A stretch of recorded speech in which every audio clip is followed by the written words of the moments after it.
Hey, church family. I'm here alone this week.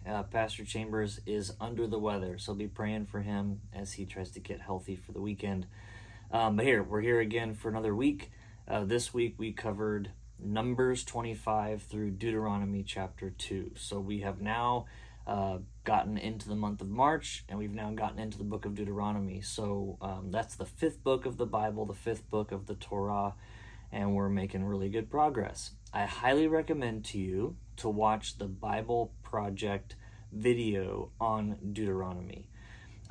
It's in today's reading plan. It's really helpful. It gives some great advice on how to read and meditate on passages that have ancient laws that seem pretty harsh and bizarre to us today, especially at the 5-minute mark of that video, with some really helpful information for us.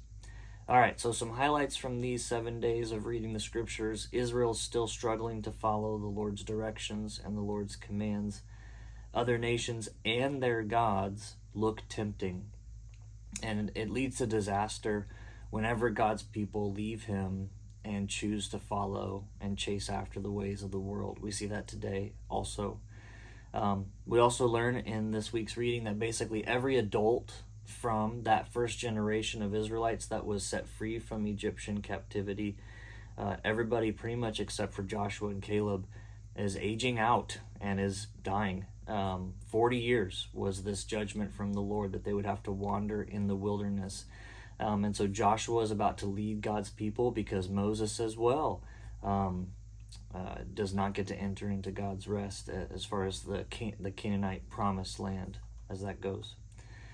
So there's some sobering stuff, but also some exciting stuff. They're continuing to grow, and they're talking about where they're going to reside and who's going to live where and how God's people are going to be taken care of.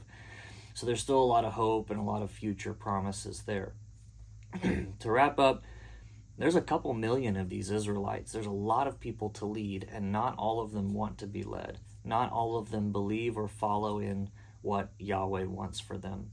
And what we see in these passages is that God doesn't abandon his people. Even if it's just a remnant who is following him faithfully, he doesn't give up on them, even though they are often a stiff-necked and idolatrous people.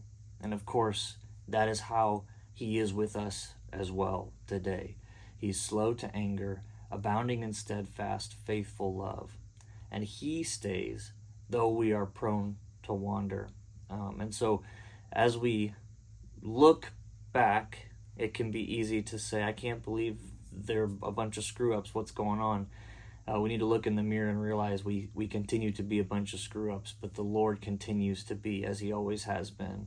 He continues to be faithful and true. So we'll get into more narrative-driven texts in Deuteronomy, and then, of course, Joshua, Judges. Lots of stories are coming.